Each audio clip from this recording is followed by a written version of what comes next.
freedomslips.com. It's 2 in the morning on the East Coast of the United States. I have no idea what time it is down and under.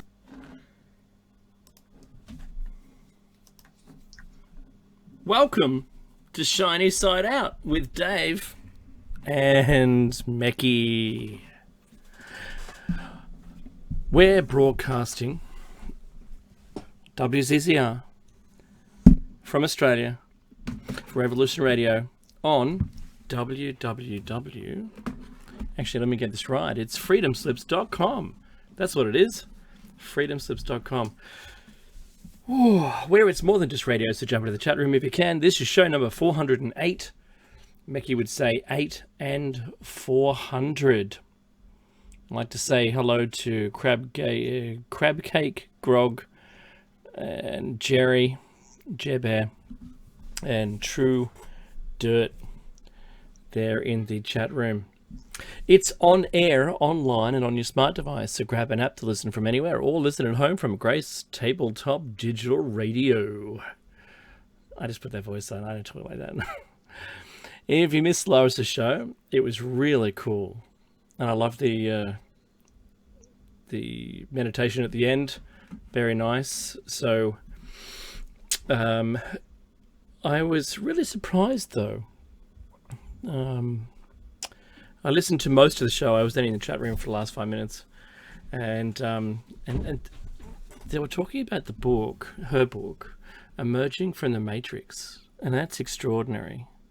That's the same kind of thing that we're talking about, be it certainly challenging and maybe even from a different angle. But there's so many people that I know now who are thinking along these same lines. I'm not saying anything negative towards a guest. Awesome stuff. Love your work. Love her work. Solaris, you're awesome. But if you don't know who I'm talking about, if you hear me say Solaris, and it's Solaris Blue Raven, and she has a show on Freedom Slips. So if you don't know who it is, subscribe to the archives on freedomslips.com. It's $5 US, I believe, something like that, per month. I know I subscribed a long time ago, and I have access to not just my own shows, but Solaris' shows and all of the other host shows. And I'm sure there's going to be something that's aligned with you. So get in there and subscribe, check it out. And it means you can download the show and listen to it in your own time. Huh. Who knew that was a thing, right? It's been around for years. So we're coming, Mecky and I, Mecky who can't be with us tonight, Mecky and I, we're coming up on the beginning of the 9th year. And I started listening to Freedom Slips really shortly after it was on air. And then I joined into some chat rooms. In the chat room. Then I joined into, hey SJ, I joined into some roundtables, and I felt comfortable on air. I really do. It's like you're with me here, or you've invited me into your house to speak with you. And I think what's funny about this arrangement, I was just saying I was on Triple M.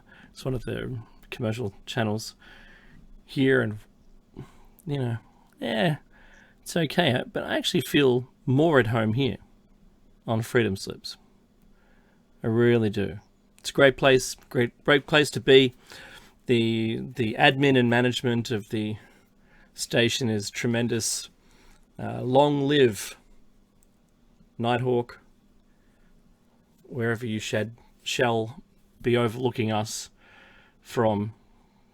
And I do hope to catch up with you, Nighthawk, when I pass on. All right. So I'll tell you all about the rest of the time. That's right. So we acknowledge, this is Mecky and I, the traditional custodians of the land, and I suggest you do research to find out who was the traditional custodian of the land where you live before all of the war and all the violence, there was people living on the land. Find out who it was. Find out what their name was, what their mob in Australia, that's what it's called, tribe maybe in the US. Find out what the tribal name was, or the people that looked after the general area that you were in. When I was in California, the school was home of the Comanches.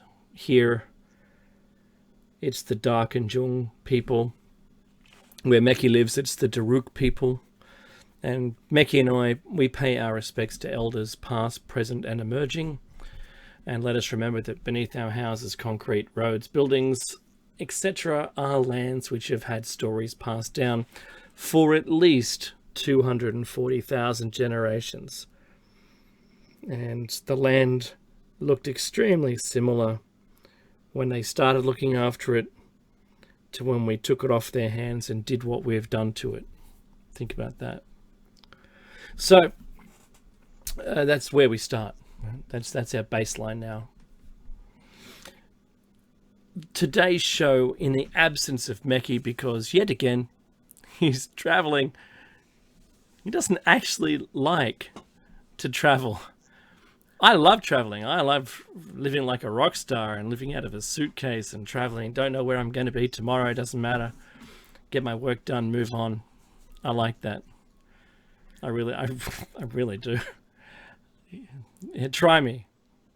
Try me if you think you have work for me that has to move around. I'm happy to do that. So tonight I was going to talk to you about two things. This is show number 408, and it is the hypothesis and the epiphany, part 9. And we're getting through the show notes. What page are we on? Goodness me, it's some crazy page number. 49 of 74. We're just past halfway. And there's a lot to talk about. But first, I would like to happily inform everyone of the fire situation. Once again, I'm sorry you, but there's so many fires and so many houses gone, and the death toll is rising. 2 towns are completely wiped out. There is no town, and I'm talking country town, right? I'm not talking a city, but these are towns. If you were traveling from one major city to another, you might go through a town. It's gone. 2 of those are gone.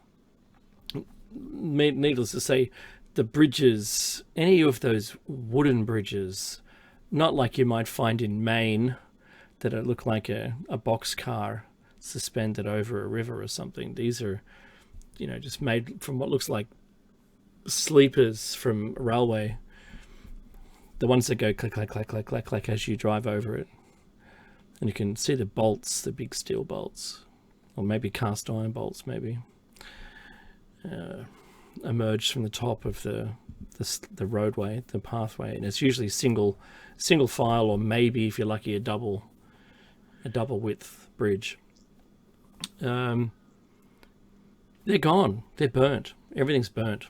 The power is out for a lot of places. The telegraph poles, I don't know what you call them, maybe the same thing. The power poles, they're gone. All the wood ones are gone. We don't have like Southern California's concrete ones, or very rarely do we have steel or galvanized steel. We don't have that, certainly not in the country areas. And they're gone. It's gone.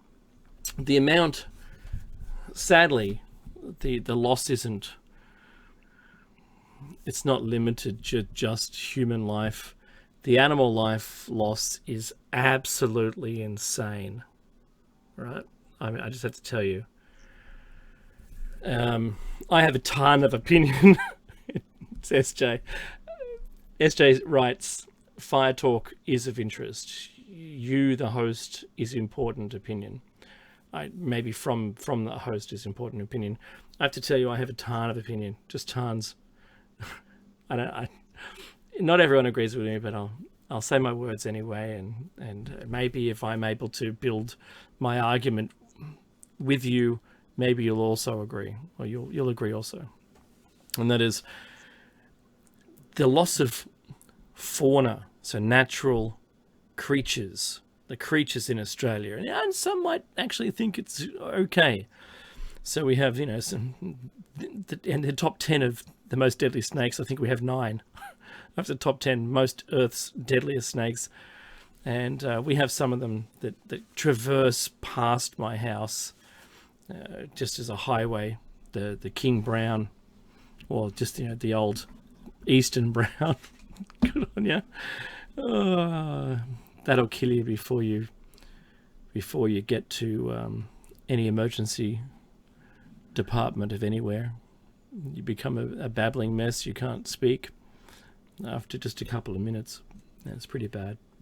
But for the most part, I've said this before, but I'll say it again: the death adders and the red-bellied black snakes, they're child's play. If only if you were bitten by a brown, if you could then be bitten by a black snake and it made you better, you'd be carrying black snakes in your pocket. If that was it's not the case, but if it were the case, because they're a walk in the park compared to the other one. So the browns. Anyway, that, and then you've got the funnel web spiders, which are, if you close your first finger and your thumb together, the entire spider normally is within that circle that you've just made. That's the spider, not with its legs straight out, but sort of as a comfortable bent-legged spider, like you've just uncovered it. That's about how big they are. And the fangs can go through an adult male's big toe. The big toenail, right? You just got to know that's some striking strength. And they carry about 200 times the amount of venom that's required to kill you and use it on you. So per drop, a single drop can kill 200 adult humans. Yeah, that's pretty bad. But anyway, you don't leave your shoes outside because they think it's awesome to live in them. And you can't just put your shoes on. You've got to stomp on them like your life depends on it, and it does. And then, bat out anything that might be in there. You can't put your hand in, because if it was one in there, it'd bite you, and then you just got to go to hospital anyway, right? So, look, Australia has tons of deadly things, but putting all that aside, there's now an estimate, like last week, I think it was 480 million creatures were estimated to be lost in a fire so far. And that's pretty big. And because the fires have gone through state forests, which traditionally there is only the fence containing the fire, like containing the bush, there's very limited access to these areas. I know Mecca and I have done some treks through to Mount Yango National Park. That whole park is gone. It's just, trees now that are going to wait for rainfall before they start to sprout. The trees are usually okay. The koalas completely incinerated. I mean, incinerated. Like you left that last sausage on the barbecue and forgot, and you come back tomorrow and the heat was still on, and it is completely carbonized, right? The distressing images of seeing kangaroos that just tried to leave someone's property and got to the fence and couldn't pass through it. Just the wire fence, and were just incinerated, barbecued there. The amount of wildlife that managed to get through it or found a break, and that includes our farming. So with any cows and sheep or anything that we had going around in those paddocks, completely devastated them all. completely. There's images of people driving down the road. I know. I'm really sorry. This is a bit distressing for some people, but I have to tell you, it's heartbreaking. So the fires have consumed something like it's like half of the entirety of California. I keep meaning to do a side-by-side scaled map to put them, put California over the top of it and show you how much is burnt. It really is crazy. We have a place called Kangaroo Island, and they were hoping that Christmas, because it's the only thing they have, right? They only have tourism. Kangaroo Island, and it's like a refuge, and when it became on fire, they didn't want to stop the tourism. So they said, "Oh, look, it's okay. All the tourist places are fine." And then 2 days ago, everyone's got to get out. So they're so foolish and money hungry that they invited all these people just to continue with their holiday and camp out and do the thing and stay at the hotel. The hotel's gone now. It's completely gone. Almost the entire island is burnt. Have a look. Look for Kangaroo Island. And the fire having burnt through almost the entire island, which was a wildlife sanctuary, it's gone. It's so terrible. So as a result, there has been tons of people starting their donation platforms so that people can start to donate, and it's been very good. The response has been extraordinary. And so far, I think they've got, in total, because there's so many people saying 500,000 here, 1 million here, 2 million, 5 million, 70 million was one of the, obviously it's just changed. It's chump change to a billionaire, right? But that's what they've done. So they've donated so much money towards fixing this. But the billionaire was probably a little bit out of place when he said, "Look, the 70 I'm giving you, 50 is for this and 20 is for that, and basically I'm making a call. I want to oversee the money getting spent."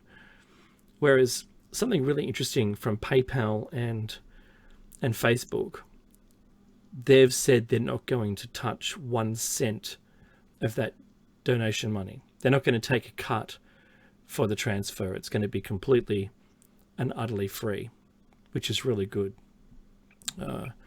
Some people are on the bandwagon for themselves, which I think is really interesting. I'm not going to say the name of the person because that's only going to generate more income. But if you can show them this one person I think it's on Instagram, if you send them an image of the receipt that you have for the donation, they'll send you a personal picture of themselves, which may not be rated G. And that's to get some of the other audience as a demographic. I thought that was interesting. But talking about, so the things that I've tried to talk about with the wider audience, and that is climate change. That's really important to talk about. FEMA, the American version of FEMA, which we should probably establish here.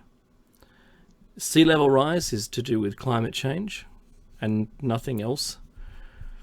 And then the loss of life. There's 4 firefighters. These are volunteers fighting not in their local town where they're supposed to, but being sent either abroad. So we've got Canadians, Californians, and there's another Finland or someone, I can't remember, something like that. Plus it's not federally managed here. They have the weakest toothless emergency planning agency within the government, but it's so terrible that I wouldn't ask them to organise a fun time in a house of ill repute, if you know what I'm saying. I tried to make that rated G. So the hard part of this was that 2,000 homes are gone. 26 people have lost their lives. Like the 4 firefighters, they're not included. And trying to get some rational conversation with people, I think, is also extremely difficult, because people don't see, they're so driven by Facebook, by their social media platform, that they're incapable of seeing outside of the headline. They don't even bother reading the story, to be honest. So the Green movement, who is a political party on their own, they, called Greenies. The Greenies have, because we have so many unique species in Australia, good or bad.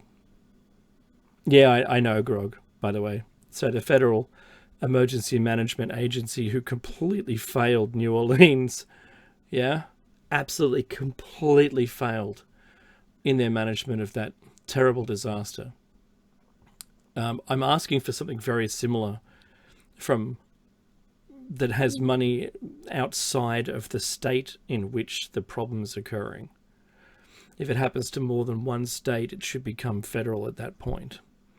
And I think something really needs to be done in order to provide instantaneous services to a town that's completely cut off, that has no power. I'm sure there's some criteria. You could just have some tick boxes. Yep, town's cut off, people are trapped. Good, that's enough. That's enough, right? Doesn't matter what the emergency is, whether it's fire or flooding or, I don't know what else there is, meteor strike. I don't really care. Whatever it is, there should be an agency of the government that has the ability outside of the local geographic area, because that's not where you want to be able to, because they're going to be trapped as well. So you need an agency that's maybe military, because that's the only other place our resources are, right? And I think that they should be the first responders that get in there with water and food and assess the situation, water, food within hours. Fuel, if a way becomes clear that they can get out. So you need 3 types of fuel now? Probably E85, at least 98 or 91 or 90 or 95, whatever the fuel is, and then diesel. You need to be able to have that there, bring it in, fly it in, drop it in. We don't quite have a National Guard. We have a reservist system, but that's still our army anyway. It's the same thing. We don't separate it, Grog, just to be honest. So then we also need power. So the town's cut off. They don't make their own power. It's all brought in from somewhere else. Yeah, completely Red Cross is useless. Even though you can donate to them, it's 20% management overhead anyway, right?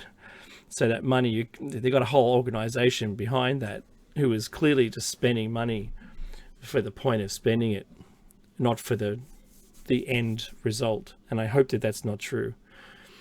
So you need power, so everyone survives on cell phones, and you need to have a mobile cell phone tower that goes to satellite, because we don't have satellite phones, so we need to convert people's handheld devices into communication methods.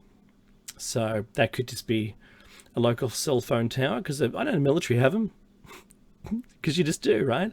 So you could just throw that in there, lower it in, power it up, and now everyone in that area is now lit up, so they can tell their loved ones that they are still alive.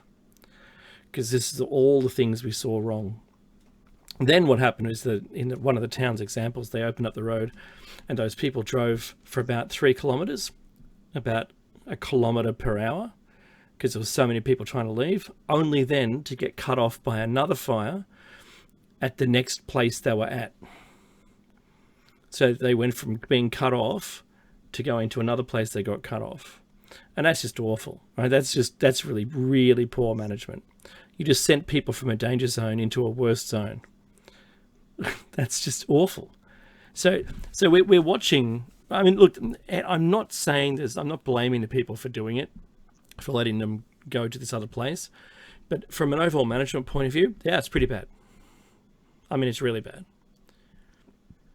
They could have been incinerated in their cars, as we've already seen people happen to people. And so 2 whole towns are gone, right? 2 whole towns. Those towns, and they've not been burned in 100 years, ever. This fire season, we've seen conditions which has shown fire behaviour well beyond any historical kind of experience. People with 40 years fighting fires experience in our bushland have said that it looked like a giant snake. It wasn't just fire moving from, tree to tree and doing the thing and crowning. That's when it burns the tops of the trees as well, from the ground all the way through to the top. Plus, a flame height twice the size of those trees. And we're talking, 40-yard tall, I'm doing it for the American audience, 40 yards tall trees with 80-yard high fire. Right? That's crazy. But not just that, but that it was like a snake. It had like a sideways tornado at ground level, and it was just moving separate parts of itself forward and consuming everything there was. We've seen the vertical tornado, right? Fire-nado, whatever you want to call it. Seen those examples, and they were happening all the time. We just didn't see them. And now that we've taken photos and social media has spread this around, there's now examples of this really bizarre thing you can only imagine would happen if there was a meteor strike and a fire raced across the ground. We can only imagine what that would look like as the heat wave, not a heat wave, like a blast wave, but of heat, just incinerates everything. Like someone's just turned on the oven to 1500 degrees and you cook where you stand, right?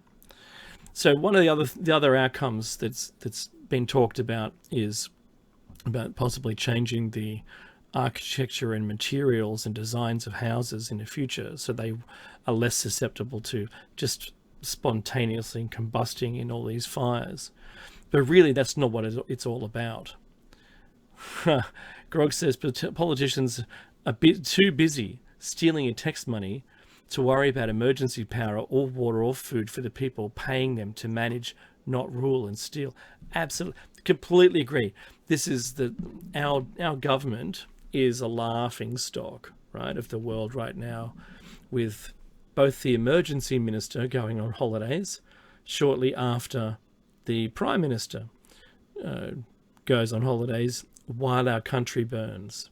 If that doesn't say elite to you, and the elite don't care, and I couldn't care less whether he'd booked that holiday 10 years ago to go to Hawaii. He's a prime minister. He can do what he wants in his own time, but not when there's an emergency going on with the people that were supposed to have voted him in because he won.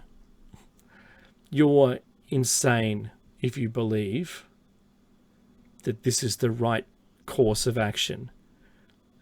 Yes, Prime Minister, what, you're going on holidays? Yeah, mate, just want to go take the family. I'm just making the voice up. Taking the family off to Hawaii for a bit, Sure, sir, go on, yeah, sure. So anyway, the fires themselves. There's been so much discussion about arson and people not wanting to attribute any form of climate change because they're all climate change deniers, you see.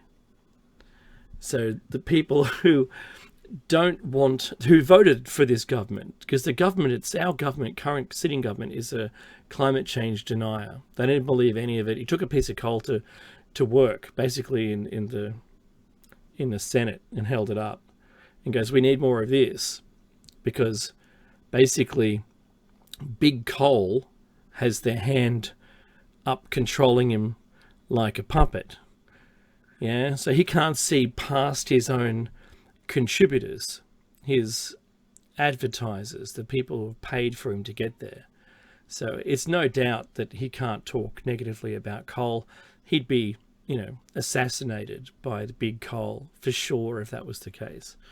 So arson, I did some research and I found that arson is only responsible in this fire season for 1% of the land burned inside the state I live in, which had 10 million hectares, I believe, 10 million hectares burnt, which is greater than, it's like 64,000 square kilometres. It's insane. It's so much burnt, it's not funny. In Victoria, it's even less. It was only 0.03% of all of the land lost was attributed to arson. That's intentional burning. All right. So the ones near me, the ones that have been threatening me for what I forget what week we're at now. It's like week 13 or something. I forget. I just forget. It's just been since August, and I've lost count of the weeks. It's just been so many weeks. The valley that I live just above is now filled with smoke, and you can taste it in the air. And so we're not out of harm's way, or shouldn't say we're not out of the forest yet, right? The 13th week it is, and 7 of the 8 states in Australia is on fire. 7 of them. Even little tiny Tasmania down the bottom there. It's even, it's got water separation. And it's on fire as well. Thanks, Grog. Thanks, buddy. Good on you. Grog also says, now they like to be called leaders. What a joke. I completely agree with you. Absolutely. Now, towns, I found an interesting story about this, right? Oh, that's right. So another point here was not only was it 7 of 8 states burning, but also our rainforests are on fire and our snowfields are on fire. Think about how dry it must be if the snowfields are on fire. I mean, you've got to ask a question, how can it even be? How is it even possible? Towns are being closed because, and it's 90 towns. This was announced on the 13th of December. Towns are closing due to lack of water. And it's about 90 towns affected. There's been a 2-year drought, and off the back of a 5-year reduced rainfall, with a gap of a couple of years of rainfall and then 10 years of drought. And this amount of drought or loss of water is so prominent now that people have a hard time remembering that it actually used to rain. That, like I said before, there was a child that had been in a town without rain for so long that they'd never seen it, ever, until I forget like their 8th birthday or something, and it rained, and they came running in scared to death because they'd never seen anything like rain before. Going, it's really weird, this water's falling from the sky, what is it? And their parents run out and they're happy because it's finally rain. It wasn't much rain, but at least it was something. Wow, what an experience to have lived 8 whole years and not seen any rain at all. Wow. So the local governments say it has asked farmers to reduce their water intake by about 20%. And that is to maintain at least 20% of that water that they've got before it all dries up to the townspeople. So just cut back on your farm, and this is from bores that are drilled down to subterranean water aquifers, and they're saying try not to drink up too much of this because we're going to need at least 20% for our people. And the irrigators argued that the big cities were more important than the people in their local towns to drink water, to wash, for toilets. They argued. See, because the irrigators are big business that don't care about anybody except for profit. And in some cases, these are foreign-owned farms that have bought all of the water, all of it from a river. All of it. So the river, they bought land next to the river. and past their property there is no river anymore. They've actually got all of the water. They shouldn't have done it, but they have. And of course, they even said that there was no need to panic. This is in these local towns where they've now 90 of them who have no water at all. They're saying, oh, this is before they ran out of water. There's no need to panic. That climate change is a media beat up. And now they have nothing. Suckers. I feel sorry for all the people that believe in climate change, that live there, or those that even dismiss the idea and are now suffering as a result of really, really poor management. And this changing climate. Because remember, weather isn't climate. Weather is what we've got today. Climate is over a really long period. And the climate is changing, and it's changing to do whatever it wants to do. We probably have a hand in some of the change, but I'm not going to say that we're 100% responsible. I think that's irresponsible to say that. But for whatever reason, the climate's changing, and it's still been thawing out for the last 12,500 years or more. And I think it's got a ways to go before it finishes changing. And the sea level has a bit more rising to go before it finishes rising. Yeah, no, I actually know Max, SJ. I met him. We chat. He's a good guy. So I thought what I would do is I would talk to some rural firefighters, because I know people that are doing that, and also some land management people. These are government employees who look after land management, which is to do with the fire management and backburning and all these kinds of things, and risk mitigation. And after a lot of discussion, I've come to the conclusion that we need to increase our aerial appliances in the form of those Boeing aircraft, the converted Boeings, or maybe even fitted out military Hercules planes with water carrying abilities. I think we need to do that, because I think we need more than 20 planes, and we need them to enable us to have an instant response to a fire by water bombing it completely out, water bombing it out. And I'll tell you why. I'll tell you why I think this. So consider the Australian bush terrain. It's mountainous. It's really hard to navigate. Has very few roads, barely any maybe, and barely many fire trails. So these are just, paths cut into the natural bush to be able to get fire appliances in and out. That's what a fire trail is. It's not a walking trail, it's a driving trail. So the forests cover very, very large areas and are made up of a fuel basically called gum trees. Predominantly, our land is covered in gum trees. And these forests have been fenced off, the state forests, so that we can't build on them, we can't develop them. They're there to maintain. The whole idea was to maintain the flora and fauna in huge pockets. That's what it's all about. However, the gum trees themselves contain an oil which itself is flammable. It's flammable. Now, with tree growth triggering full debarking of the tree at least twice annually, and dry, dead leaf litter, also undergrowth and mid-story plants, these forests are thick and healthy, and you can barely see 20 yards in front of you if you're standing in a forest. How do I know? I live in one.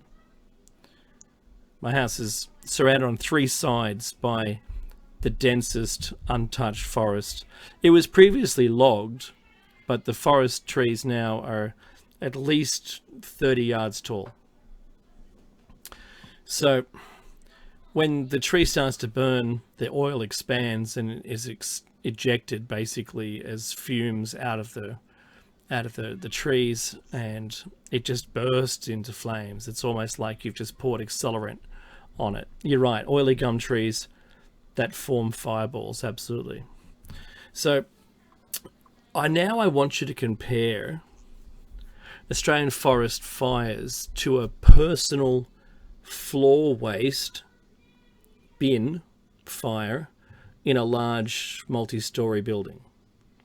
So firstly, it's just under your desk, maybe to your left or your right, and you put your crumpled up bits of paper in the little bin, right? We call it either the round filer, if you know what I mean. Type something into the chat room.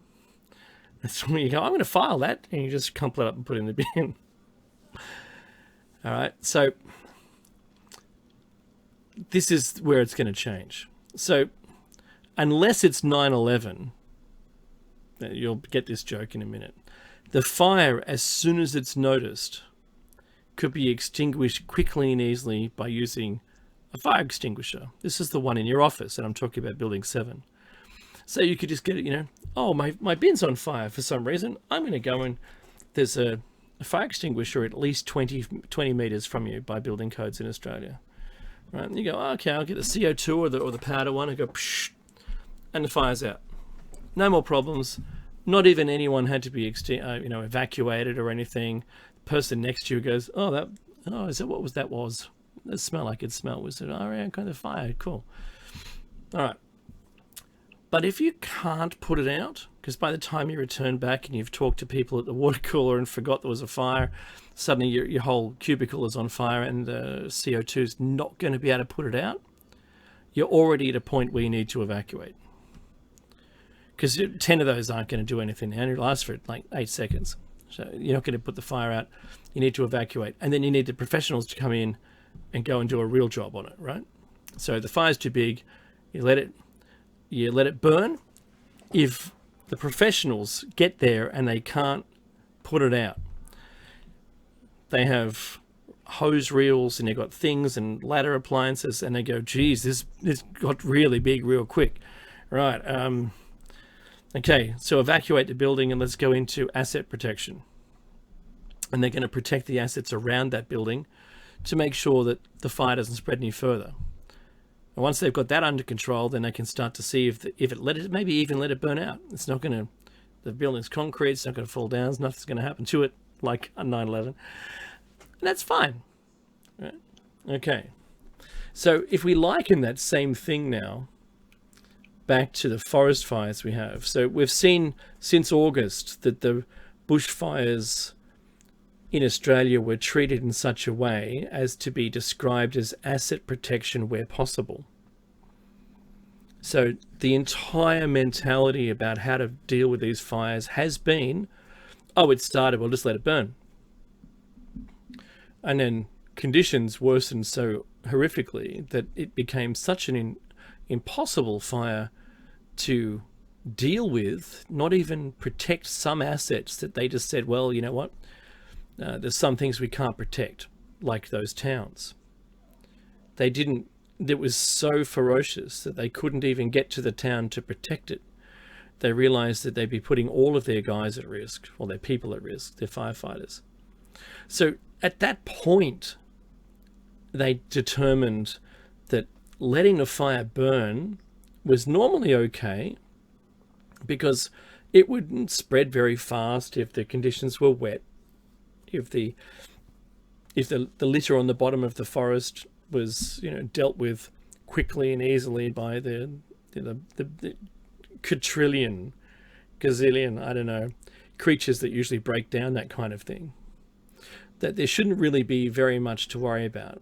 Like if a storm goes through a forest, normally it wets the forest down, lightning strikes stuff, and it burns for about 30 seconds to 2 minutes and can't go any further and puts itself out because the water just can't move along. So this is the thing that I'm talking about. This seems to me to be way too big a fire when you start talking about only doing asset protection. It's left way too long to burn. It shouldn't have been left this long. And this is where I'm getting to my argument. And as we know, all large fires started as small ones. They don't just start as an immediate fire across, hundreds of kilometers. They started on a single leaf or a single piece of bark. They started, with a lightning strike on the side of a tree or something, right? It was usually really tiny. So we have the ability. Oh, that's right. So the fire near me started from lightning in 2 separate storms. The storms were short-lived thunderstorms blowing over the region as they do, but dropping very little rain. That was the big difference. So we have the ability to detect fires now via satellite every 20 minutes. So the satellite just goes around and around and around and stays going over Australia. It doesn't go, it's just north-south, just stays there. Every time it passes, it takes photographs, and it's got detectors like FLIR, and it can say there's a fire as big as, a car in this location. That's what it can do. So it would mean that we could deploy aerial assets immediately inside an hour. It takes about 30 minutes to fill one. So if they were prepped and ready, just like you have F-18 fighter jets to do intercept runs on planes that don't have their transponder on, or you don't have a flight plan for a plane that enters your area, you've got to do an intercept. So we could have the same thing. There's no reason for this why we can't do it. You could have an aerial, you can have an asset ready to go, and within an hour of the first detection, which could be 20 minutes late because of the last pass of the satellite, but we could still do it, have an hour to first drop of water. But while the first plane is already leaving, you've got another plane filling up, maybe 2 or 3. So if we had 5 planes in a cluster at military bases around the country, we could effectively have a near continual water bombing air campaign with a fire truck foot crew to mop up only. You send them in last. If you've doused the entire area and the flames have gone out and the FLIR doesn't pick up anything, you just send a team in to go to make sure that it's out. Don't let it go out of control. So this is what I said to our forest management and our RFS, and they agreed that we've let the current Australian fires burn on they said for a few reasons. But I think that it's time for this to change. Go early, go big, take it out, and then mop up. That's what I'm talking about, right? And they've agreed. So those that I've spoken with said that our aerial fleet is currently too small. Up until now, there hasn't been any urgency because losing a few houses is par for the course when you have bushfires. That's the way they think. They just let them burn, lose a couple of houses, put some appliances on it, we're all good. But now they're losing people, and they're losing entire towns, and it's all changed. They agreed that the comparison with this season and the property loss and the loss of lives, the huge increase in severity, and the very small and shrinking back-burning window due to climate change is forcing this new conversation. Because it's all different now. This year's fires have meant everything has changed, and that they're really inviting this conversation, and they're going to be passing this message on to their, seniors. They're going to be up managing this one. So compared to the cost of the entire towns, the bridges and livelihoods being lost, combined with the total cost to rebuild, fireproof house designs changes, maybe, let alone the loss of more than 1.25 billion animals, which koalas now are ineffective, not ineffective, but in effect at extinction levels due to 80% of their habitat loss. There isn't enough of their habitat left to maintain their breeding cycles.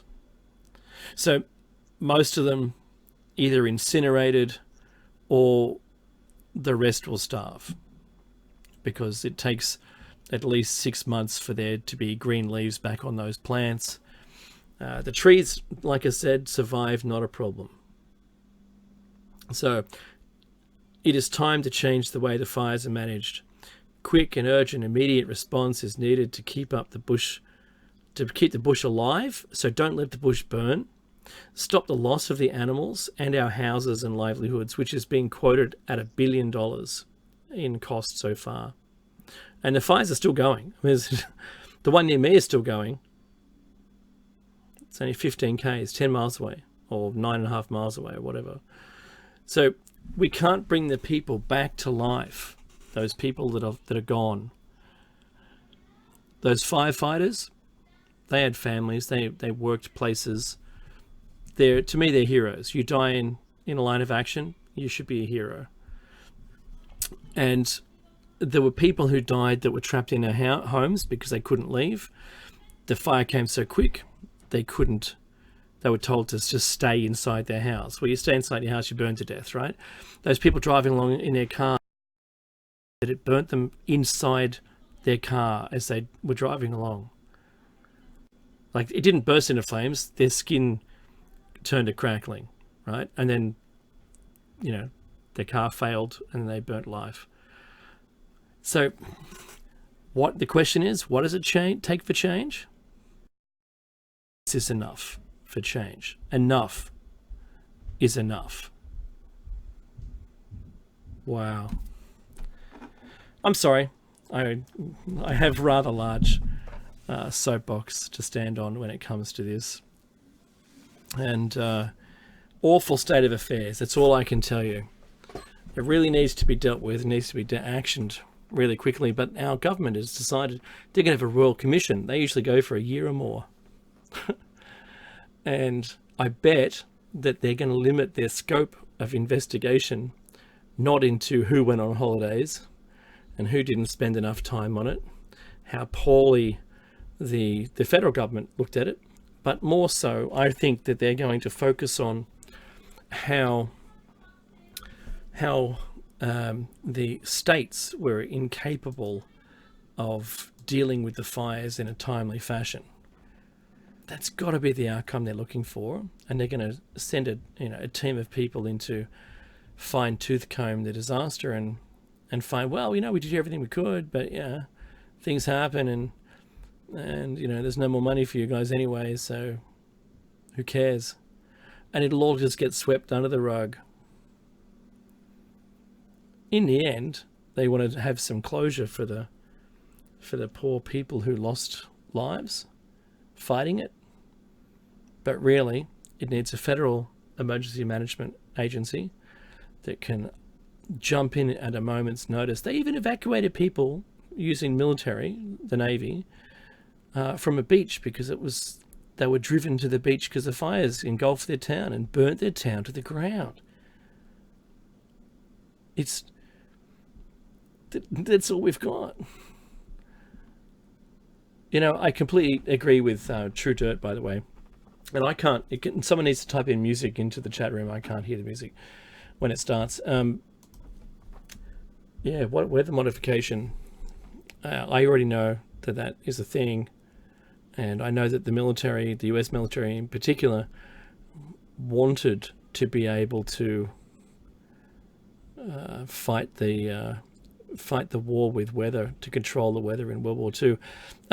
It's actually not true, SJ. The news story suggests that he cut his family holiday short, but he lied about being there in the first place.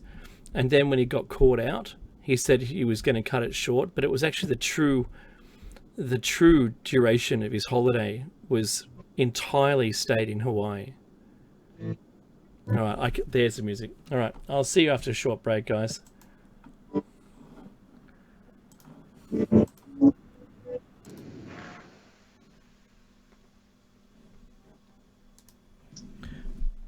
You're back with David Mackey's Shiny Side Out on freedomslips.com on the #1 listener-supported talk radio on the net. So push the donate button or subscribe to the archives for only $5 a month.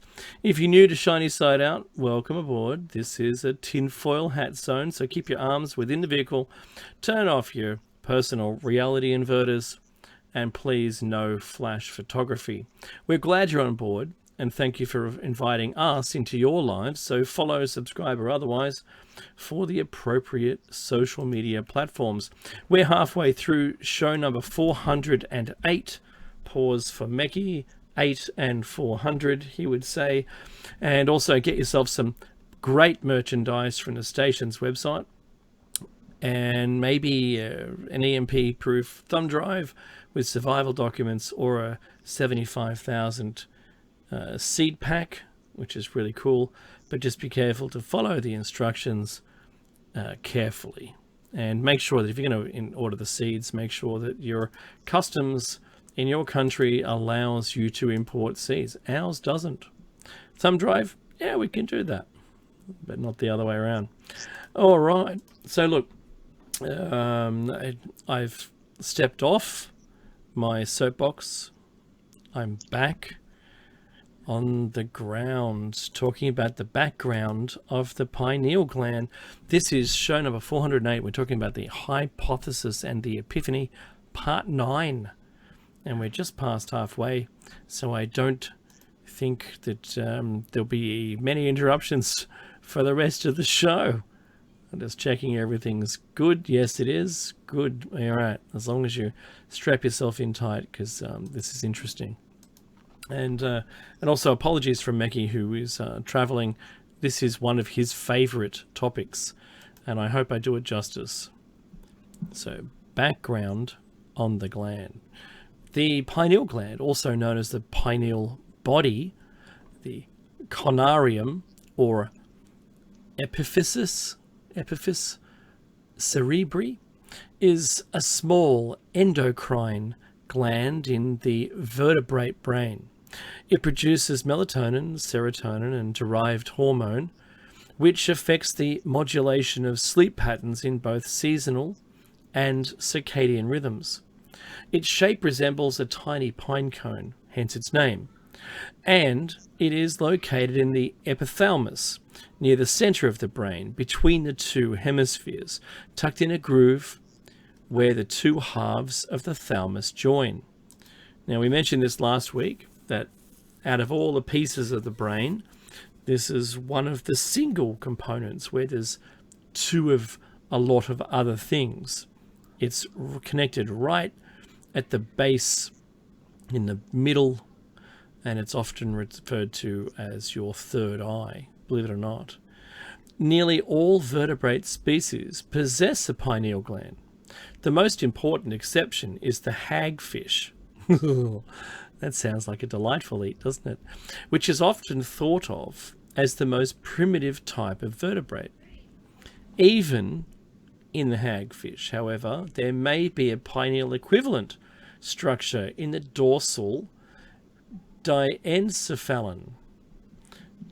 The lancelet brain hyostoma lanceolatum. It's all Latin. It's really hard to read for me. The nearest existing relative to vertebrates also lacks a recognizable pineal gland. The lamprey, considered almost as primitive as the hagfish, however, does possess one. A few more developed vertebrates, including the alligator, lack pineal glands because they have been lost over the course of evolution, so they believe. The gland has been compared to the photoreceptive so-called third parietal eye present in the epithalamus of some animal species, which is also called the pineal eye.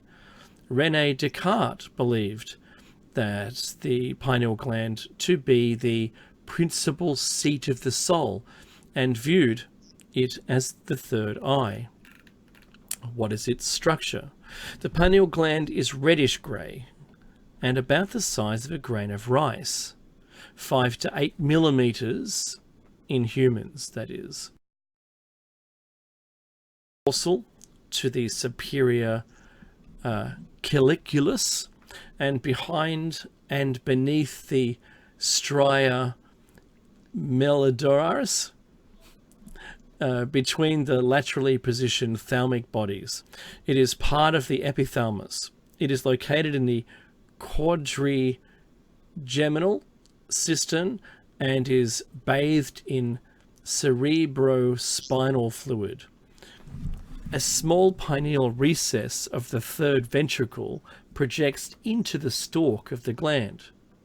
The pineal gland is a midline structure shaped like a pine cone. Now we get on to the interesting thing about blood supply. And I hope you find this brain-blood barrier thing very interesting.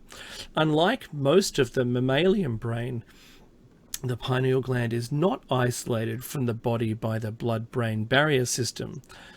It has profuse blood flow, second only to the kidney. Other animals, the pineal oocytes in many non-mammalian vertebrates have a strong resemblance to the photoreceptor cells of the eye. Some evolutionary biologists believe that the vertebrate pineal cells possess a common evolutionary ancestor with retinal cells. Pineal cytostructure seems to have evolutionary similarities to the retinal cells of chordates. Modern birds and reptiles have been found to express the phototransducing pigment melanopsin in the pineal gland. Avian pineal glands are believed to act like SCN in mammals. I'm not sure what SCN means. Maybe I'll find out. That's super... Hang on, I'll get it. Oh, it's not very easy. Hang on.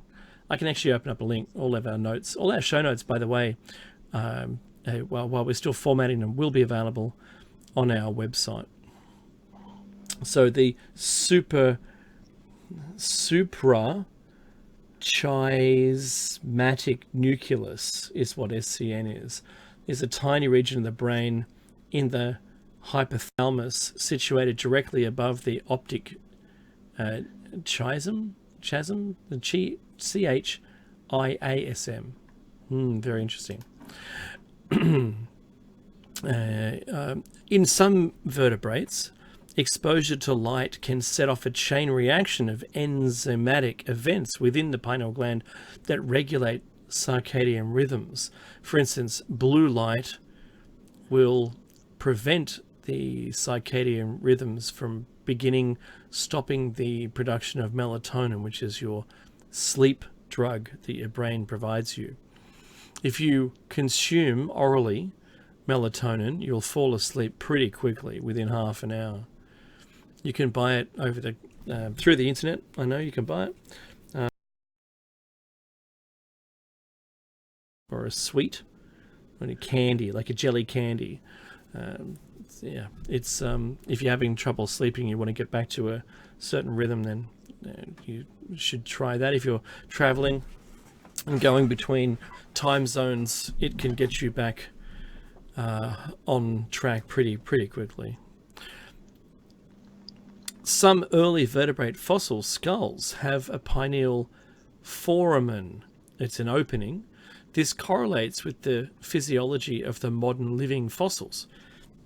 The lampreys, the tuataras, and some other vertebrates that have a parietal eye, which in some of them is photosensitive.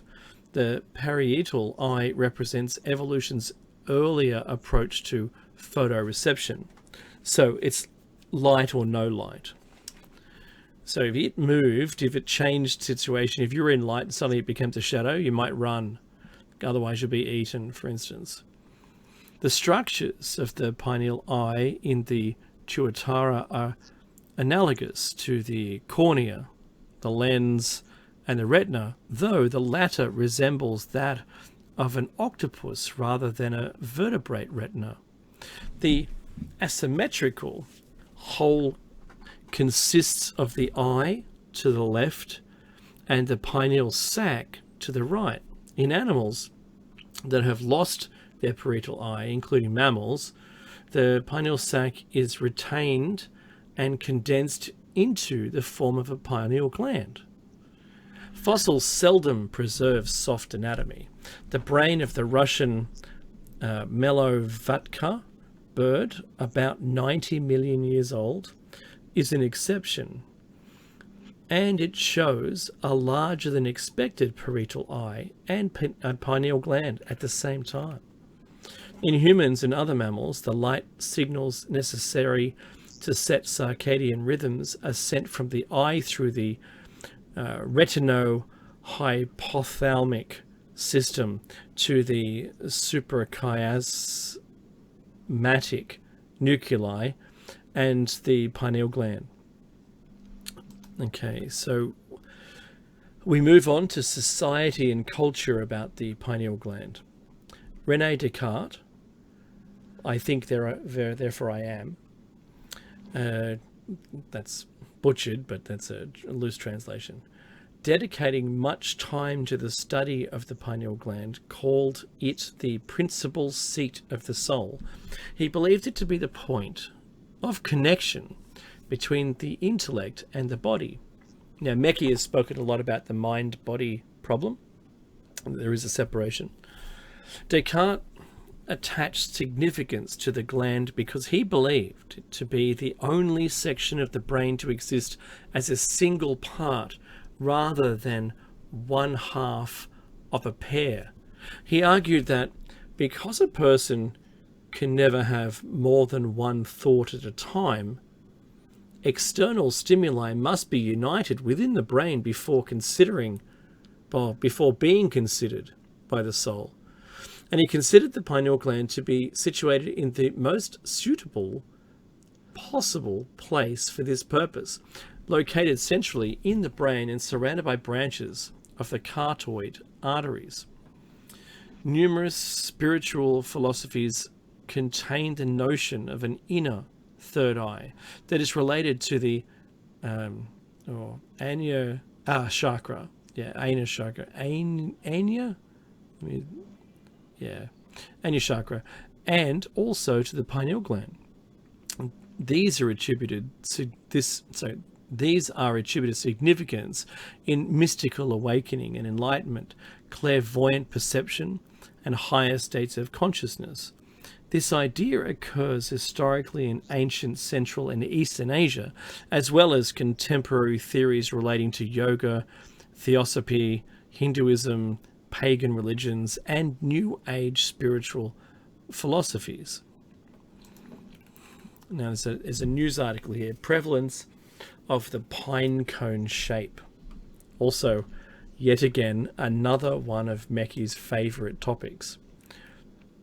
It is not just the pine cone shape thought that has been used to transmit this knowledge.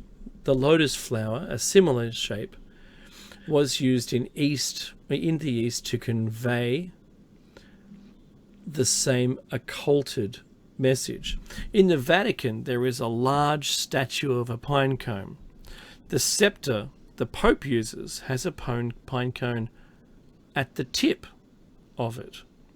Sufficient similarity exists between the Masonic Kiram and the Kundalini of Hindu mysticism to warrant the assumption that the Kiram may be considered a symbol also of the spirit fire moving through the sixth ventricle of the spinal column.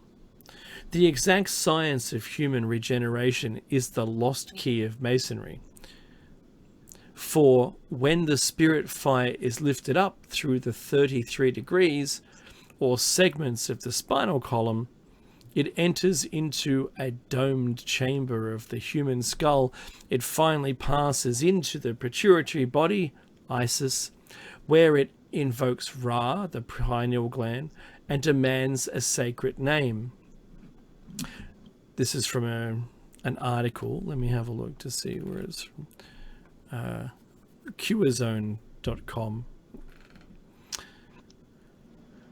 Operative Masonry, in the fullest meaning of that term, signifies the process by which the eye of Horus is opened. E.A. Wallace, Budge, has noticed noted that in some of the papyri illustrating the entrance of the souls of the dead into the judgment hall of Osiris, the deceased person has a pine cone attached to the crown of his head. The Greek mystics also carried a symbolic staff, the upper end being in the form of a pine cone, which was called the thyrsus of Bacchus. In the human brain, there is a tiny gland called the pineal body, which is the sacred eye of the ancients and corresponds to the third eye of the Cyclops. As its name signifies, the pineal gland is the sacred pine cone in man, the eye single, which cannot be opened until Hiram, the spirit fire, is raised through the sacred seals, which are called the 7 churches in Asia. Wow. Now, my show notes have a whole bunch of pine cones and the end of things. The caduceus depicting a pine cone appears on the Whitehall building in New York City. Caduceus. Caduceus. Wow, Whitehall building. There's a picture of the Pope holding his staff, the papal staff with the pine cone on top. Very similar shapes are used in the pre-flood era, showing Angkor Wat, for instance, with its pine cone topped buildings. They're very similar shaped to the pine cone. Also in India, there's further buildings. There's a modern architecture in the shape of pine cone using the same double twist from left and right around itself that all aligns with the diamond shapes. The pine cone of Osiris, Egyptian Museum in Turin in Italy. Also the gherkin, or more accurately named the pine cone in London. There's also, built by the Romans in the 1st century, the bronze sculpture called the Pigna, which is pine cone, was once an ancient fountain. That's the one at the Vatican. Also the Sumerians. The Sumerians depict the Anunnaki as holding pine cone shapes just around about chin height or shoulder height, pointed at something or someone, like it's a tool. And that's Marduk pictured. The same imagery of the Sumerian, let's call them gods, right? But the Sumerian rulers, the Anunnaki that came down and taught them everything, is exactly the same as the Greek Orthodox Church, showing inside their churches, showing their ruling, gods. And I thought that was extremely interesting when I first depicted those. It's not depicted, I didn't depict them. I saw them. I didn't depict them. I saw them. So I saw them. I was at a funeral for a Greek friend passing, a school friend of mine. And the first thing I noticed was their beards are identical. They're plaited the same. Their hair's plaited the same. They're wearing the same thing. They've got the same wings. They've got the same handbag, that small handbag the Anunnaki carry. And they've got the pine cone. They're the same. So if it, walks like a duck and quacks like a duck, it could be a robot, AI, or it's the same thing. And it was the same thing. I just tried to make a joke then. There was an article in Science News that also came to light when we were looking through this, and it's about the retina and the pineal gland. The retina and the pineal glands are the organs primarily responsible for the body's recognition and sophisticated processing of external light. Until recently, these two organs in mammals seemed to have little else in common and were consequently studied by separate groups of scientists, but a new alliance of researchers is now exploring striking similarities that are speeding research efforts in both fields. Their findings suggest that the pineal gland was the evolutionary precursor to the modern eye, while it turned out that the retinal rhythm that's right, is independent of the pineal gland. Once the groups of scientists began working together, they discovered surprising similarities between the two organs, including the presence of photoreceptors. Furthermore, a study published in Experimental Eye Research revealed that although the mammalian pineal gland is considered to be only indirectly photosensitive, the presence of proteins in the pineal gland which are morally involved in phototransduction. That's light sensing. Phototransduction. Light sensing in the retina raises the possibility that direct photic events may occur in the mammalian pineal gland on its own. In the 1990s, a British scientist, Jennifer Luke, discovered that fluoride accumulates in strikingly high levels in the pineal gland. The pineal gland is located between the two hemispheres of the brain and is responsible for the synthesis and secretion of hormone melatonin. Melatonin maintains the body's circadian rhythm. That's the sleep-wake cycle. It regulates the onset of puberty in females and helps protect the body from cell damage caused by free radicals. While it is not yet known if fluoride accumulation affects pineal gland's function, preliminary animal experiments found that fluoride reduced melatonin levels and shortened the time to puberty. Based on this and other evidence, the National Research Council has stated that fluoride is likely to cause decreased melatonin production and to have other effects on normal pineal functions, which in turn could contribute to a variety of effects in humans. That's from the National Research Council's 2006 edition of their release of information on page 256. This isn't just talk. This is research with links. This is issued by, governing bodies. It's peer reviewed. This information is out there and real. Well, I say when it's from a news story, and I say when it's from a governing body or something like that. But these are all official releases. The pineal gland has the highest levels of fluoride in the human body. As a calcifying tissue that is exposed to a high volume of blood flow, the pineal gland is a major target for fluoride accumulation in humans. In fact, the calcified parts of the pineal gland, the hydroxyapatite crystals, contain the highest fluoride concentrations in the human body, up to 12,000 parts per million, higher than either bone or teeth.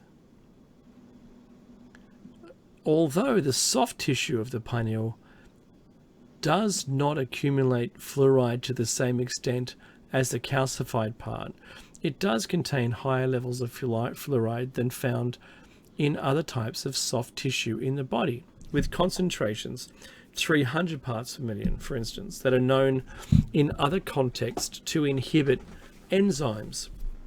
While the impacts of these fluoride concentrations in the pineal gland are not yet fully understood, studies have found that calcified deposits in the pineal are associated with decreased numbers of functioning pinealocytes and reduced melatonin production. That was from Coons and all of the other researchers from 1999, as well as impairments in the sleep-wake cycle. That was from Malberg, 2009. And that's from a website, Fluoride Alert, but that comes from those other studies and the other parts in those studies that identified those features. Now, studies undertaken by Jennifer Luke, the School of Biological Sciences, University of Surrey in Guildford in the UK, Department of Obstetrics and Genealogy, the Royal London Hospital. Fluoride deposition in the aged human pineal gland, and is an abstract. The purpose was to discover whether fluoride accumulates in the aged human pineal gland. In conclusion, this study presented evidence that fluoride readily accumulates in the aged pineal. Fluoride may also accumulate in a child's pineal because significant amounts of calcification have been demonstrated in the pineals from younger children. That's Cooper, 1932, Wortman in 1968, and Karenyi and Sarkar in 1968, also Tapp and Huxley in 1971, Doskosil in 1984. These are all other examples that concurred the same information.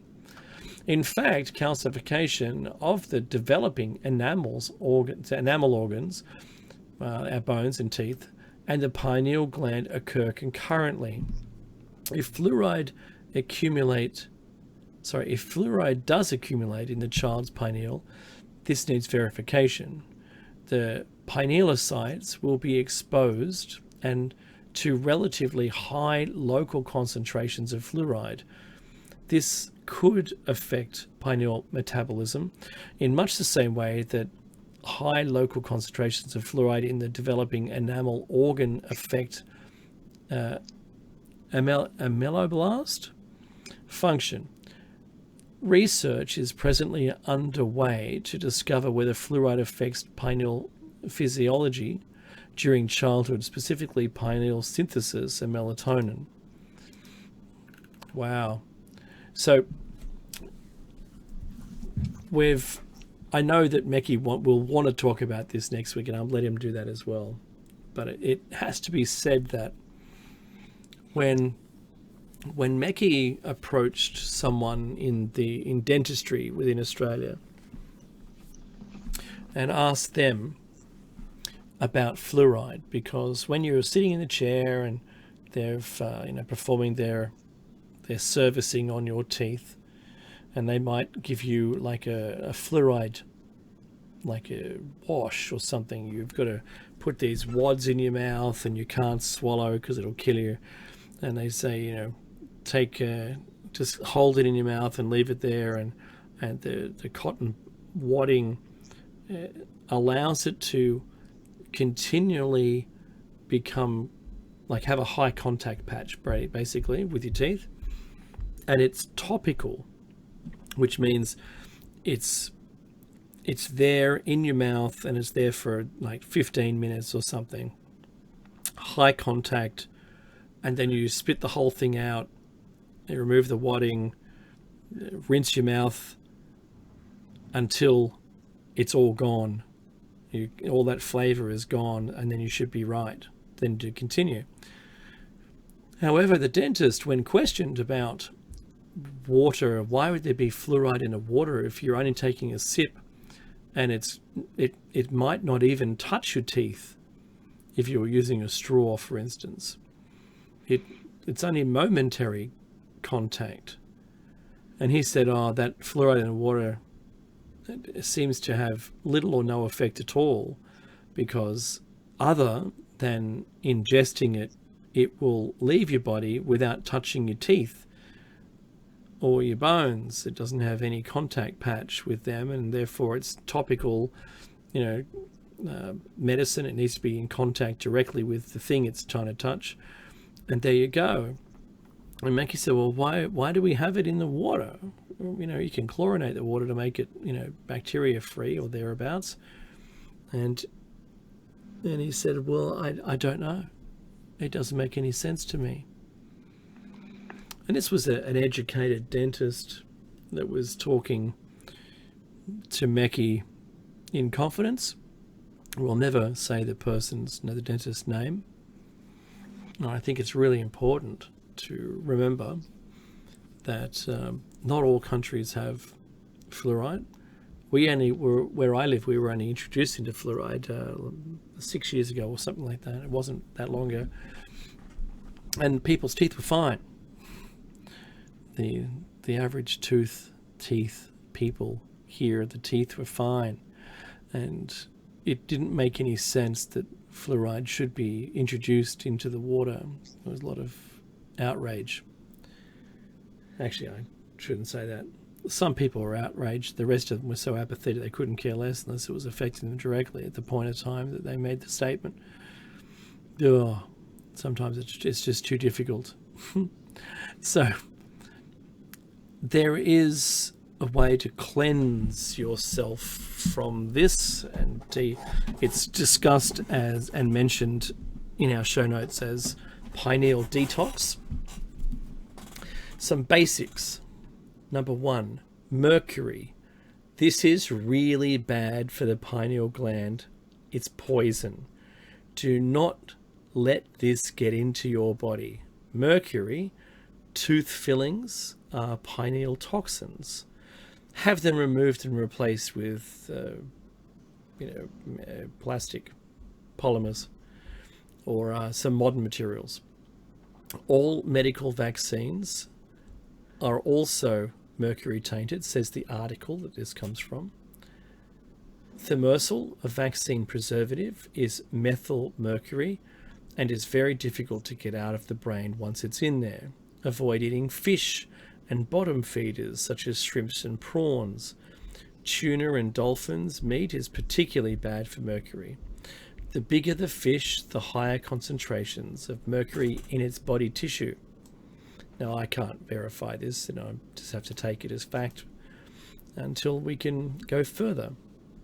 Also, eco light bulbs contain mercury, and so do a single drop of mercury, and so do fluorescent bulbs.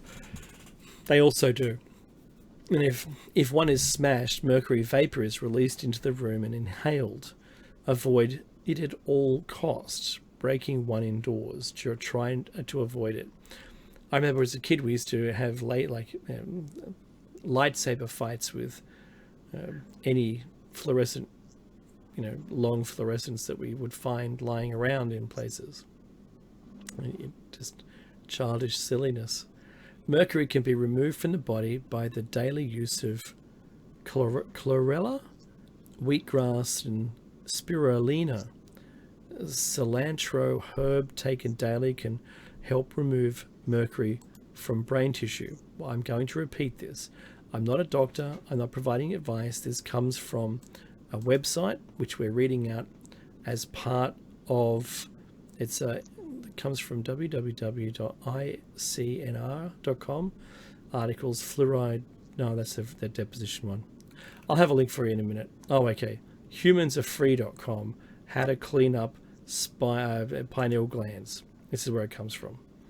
So I'm going to suggest take it with a grain of salt, but and do your own research and then ask a doctor before you commit to any of these things. Fluoride in toothpaste and tap water. It's another heavy-duty poison. We know that that's true. It's a poison. Avoid it at all costs. It calcifies the pineal tissue and basically shuts the gland down. I don't know if it shuts the gland down. I know that there's medical research that suggests it calcifies it. Don't know whether it shuts it down.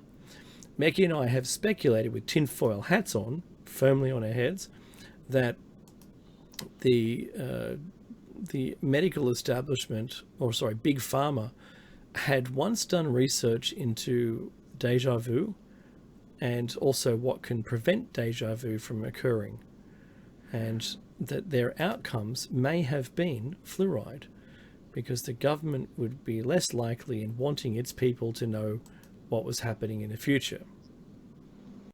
It sounds preposterous, but that's what we concluded. And they spent millions on it, and at one point they said they can induce déjà vu. And they said, well, if you can induce it, how do you stop it? And then they declared that they'd been able to succeed in that. And the next thing is we've got fluoride in the water. Yeah, good on you. Organic foods. Some pesticides are pineal toxins. Organic healthy food with a high ratio of raw is supportive to pineal detox. Meat is not helpful either. Some people who channel seem to not be affected, but for many, the toxicity and density of meat will pose challenges and we want to make the work easy if we can, says this website. Alcohol and smoking, naturally, these need to go along with the emotional attachments to using them. Usually boils down to self-worth issues or unresolved trauma. I quit smoking a long time ago. I found quitting drinking.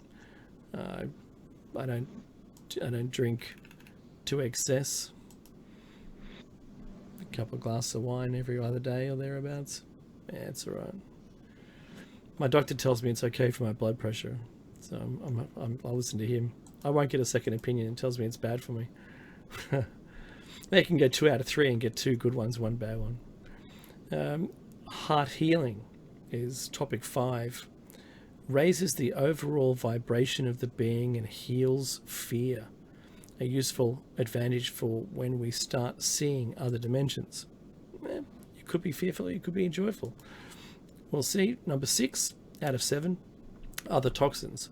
If something is toxic, do not put it in your body. If you can't say its name, it is most likely bad. Toxins include artificial sweeteners, aspartame. I believe aspartame is not a good thing to consume. Refined sugar. As long as they don't bleach it, if they only crush it, that's fine. Then it's no different to molasses. I can't pronounce the other one. Phylananine. It's found in squashes. E numbers beginning with 1. Deodorants that contain aluminium, that I'm presuming they're saying here. Cleaning chemicals, dental mouthwashes. That's salt water is just fine for a mouthwash. And air fresheners. So all of those things are as they say, that are included in other toxins. And the other one is raw chocolate. Raw cacao is a pineal gland stimulant. Detoxifier in high doses because of the high antioxidant content. And there's another website. I'm just going to paste this link into the chat room so that if you wish to go down this path and have a look and do your own research, that's where we got this single part, this single 7 points of detox from. So, what can the pineal help us with? Descartes was observed with understanding. He was obsessed with understanding who we are. Like, I think, therefore I am. He questioned everything, even the notion that we can know ourselves. He observed that the senses can be fooled, that most of what we think we know is really illusion, and finally struggled with the possibility that our own identity as individuals was also not real. But in the end, he concluded that if it was possible to doubt our own existence, there had to be some thing that was capable of experiencing this doubt, and that thing was our true self. His famous statement in Jurors, cognito ergo sum, I think, therefore I am. The full phrase, debito ergo cognito ergo sum, I doubt, therefore I think, therefore I am, aptly captures Descartes' intent.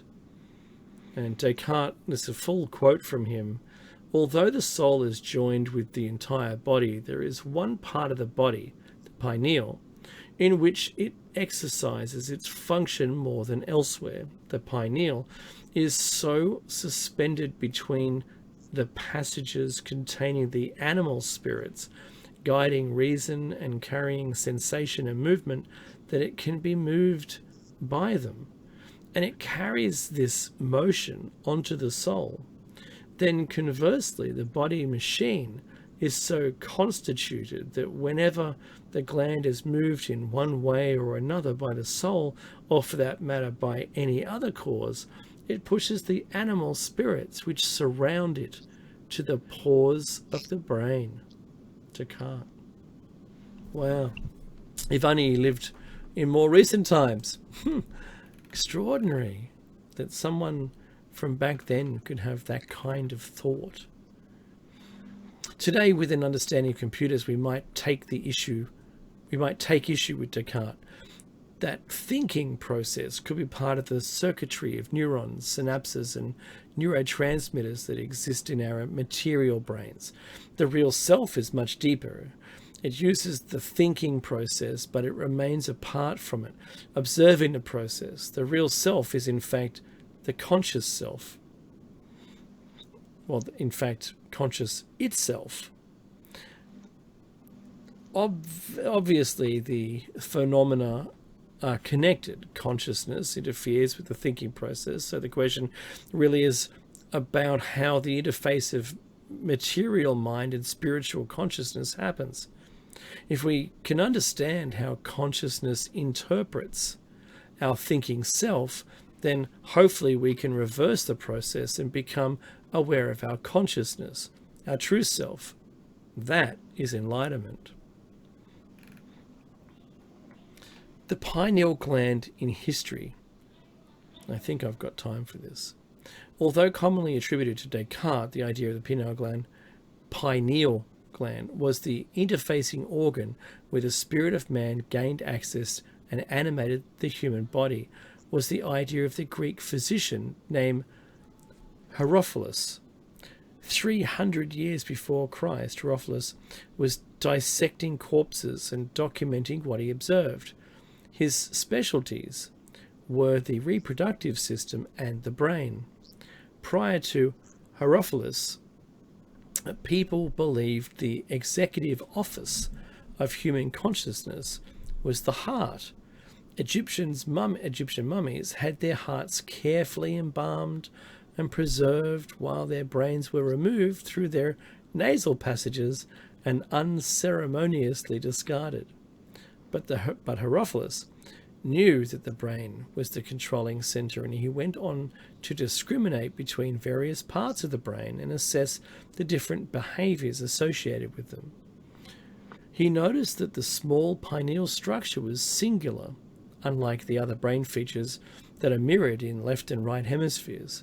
It is the first gland to be formed in the fetus and is distinguishable at 3 weeks. It is also highly nourished. The pineal gland has been supplied with the best blood, oxygen and nutrient mix available in the human anatomy, second only to that of our kidneys, whose function is to filter the blood of impurities. Because of its unique and special anatomical configuration, Herophilus rightly concluded it had a major role in consciousness and was the gateway of our real self.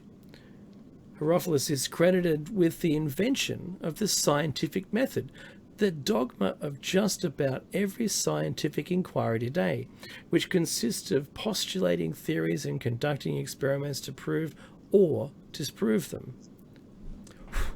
I have a spider descending upon me. Oh, that's funny. It is ironic then that scientific inquiry of the pineal gland has been vigorously avoided because of its association with spiritual phenomena, incapable of empirical scrutiny. Only recently have scientists become interested in knowing more about this mysterious gland. Herophilus wrote many volumes about anatomy and illustrated them, much as Leonardo da Vinci did centuries later, but sadly his work did not survive the destruction of the great library in Alexandria where they were stored. Imagine what else we've lost. The third eye. I think, it's going to be long. I don't think I can do it. 9 minutes, I'll try. The third eye. By 1884, the field of comparative anatomy was revealing evidence that human organs could be traced back to lower vertebrates. F. Alborn recognized that pineal gland was originally a photoreactive organ in fish and amphibians and was sometimes located outside the skull, just under the skin. Its function as a trigger for reproduction was noted some 70 years later. The pineal gland was responsible for evaluating the length of the day and night, calculating the correct season to mate, and turning up the sex drive. By 1958, Aaron Lerner discovered melatonin, a vital molecule produced by the pineal gland from another common neurotransmitter, serotonin. He also validated the fact that the production of melatonin varied, stopping during the daylight and ramping up shortly after darkness. Melatonin, it was learned, was responsible for making us relaxed and putting us to sleep. For a while, it was not known how this small gland, buried deep in the middle of the human brain, could sense light or darkness, but it was later discovered that there was a link to the pineal gland from the retinas, which, oddly enough, also contained melatonin. In no time, the pineal gland was being called the third eye, and because of its location at one of the 7 chakras, it was reputed to be the center of spiritual and psychic energy, which I probably still believe. The hallucinogens became popular in the 1960s.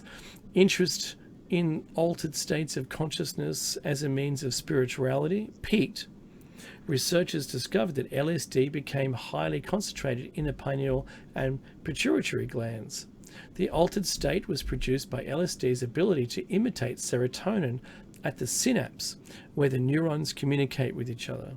Since both serotonin and melatonin are also concentrated in the pineal gland, this third eye was considered a portal to consciousness, what author Aldous Huxley called the door of perception. Even gurus have commented on the pineal, equating it to one of the chakras. And there's a quote here for Satyananda in 1972. It says, all psychic systems have their physical aspects in the body, with Anina chakra, the physical equivalent is the pineal gland, which has long baffled doctors and scientists as to its precise function. Yogis who are scientists of the subtle mind have always spoken of telepathy as a siddhi, a psychic power of thought, communication, and clairaudience, etc. Clairaudience, I've got to research that word. The medium of such siddhis and Ana chakra and its physical terminus is the pineal gland, which is connected to the brain. It has been stated by great yogis that the pineal gland is the receptor and sender of the subtle vibrations which carry thoughts and psychic phenomena throughout the cosmos. Wow. Maybe that is true. Maybe that is possible. There's something about Indian philosophy and belief that it's so much more than what we give it credit for. Clairaudience, the supposed faculty of perceiving as if by hearing what is inaudible. Wow. But is any of this supported by Herophilus' scientific method? Many experiments were conducted on so-called psi-paranormal phenomena in the 1970s. Dixon found that the pineal gland was a prime focus of this activity. He noted that psi activity was most successful in a relaxed, drowsy state, similar to those induced by melatonin. Other studies found correlations with melatonin and the practice of yogic meditation, thought to be a prerequisite for enlightenment. Yogic practices for 3 months resulted in improvement and cardiorespiratory performance and psychologic profile. The plasma melatonin also showed an increase after 3 months of yoga practices. The systolic blood pressure, systolic and diastolic blood pressure, mean arterial pressure, and orthostatic tolerance did not show any significant correlation with plasma melatonin. However, the maximum nighttime melatonin levels in yoga groups showed a significant correlation. It's like 71%. My goodness. These observations suggest that yogic practices can be used to physiologic stimuli to increase endogenous secretion of melatonin, which in turn might be responsible for improved senses of well-being. My goodness. Okay, 3 minutes. More dramatic evidence comes from mystical and near-death experience induced by a chemical called dimethyltryptamine, or DMT, a traditional sacrament of South American shamans. DMT closely resembles both melatonin and serotonin and occurs naturally in some tropical vegetation as well as in the human body. It is thought that stored DMT is released from the pineal gland just prior to death, causing the out-of-body experience and mystical visions reported by NDE survivors, near-death experience survivors. While there has been no empirical evidence linking the pineal gland to the production of DMT, its association with melatonin from which it is made seems to be to strongly suggest this possibility. As an endogenous and naturally produced human psychedelic, I believe it might mediate spontaneous psychedelic experiences such as near-death and mystical states. I also consider the pineal gland a likely source of this endogenous DMT. As such, the pineal might be a spiritual gland, says Strassman Rick J. from 2001. Medical researcher J.C. Calloway in 1988 suggested that naturally occurring DMT might be connected with visual dream phenomena where brain DMT levels are periodically elevated to induce visual images and possibly other paranormal states of mind. So, although empirical proof of these esoteric functions of the pineal gland have not been found, the idea seems worth pursuing. And that comes from viewzone.com, pineal HTML. Wow. I'm sorry that I have to end that. We're going to continue that with show 409 next week. Coming up next is Jer Bear's awesome show. He's always awesome. Join in, call in, be part of the Jer Bear experience. Jer Bear, I actually don't know what your show is called. I should look at the schedule more often. And let me have a look just right now. It's After Hours with Jer Bear. That's who it is. That's what it is. You should dial in, be part of it. And that's what I did. I started dialing in. And I remember I dialed into This Blue Monkey and talked on air for the first time and was offered a show pretty much simultaneously. Thank you to the late Mike Ringley, aka Nighthawk, founder of Revolution Radio. Thank you very much, and thank you for being a part of this. Thank you for listening and allowing me into your show. Thank you so much, guys. That's what it is. The music's going to start honestly any second. I'm just going to check the time again. Yeah, I think I've like 15 seconds. JB, I don't even think you can. Can you actually blush? Can you? No, pretty much. It's all good. Look, appreciated. And if you've got any, what we call lazy $10, lazy $15, donate to the station. It's really important. And if you've got anything that you think that might help out with the fireys, try and find a reasonable and honest charity. There's the music. Angela Black it was. All right, take care, everyone. See you next week for another Shiny Side Hour.